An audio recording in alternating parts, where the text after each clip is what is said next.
yung anak mo, kinasuhan din ni Trillanes eh. Di ba?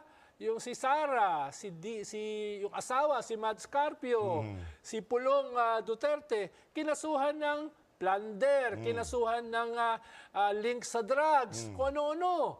No? So, paano mo ngayon sasagutin yan? Sabi niya, magsampa kayo ng kaso.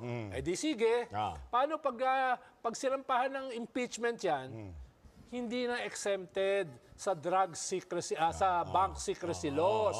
Ibig sabihin, pwede nang buksan lahat ng mga bank accounts niyan. Yun siguro yung nakalimutan nila. Akala nila wala silang katapusan. Akala nila walang mga ngahas na mag-i-impeach sa kanila. Eh pag may nangyaring impeachment, lahat yung mga bank accounts nyo, lahat ng paper trail, bubuksan yan.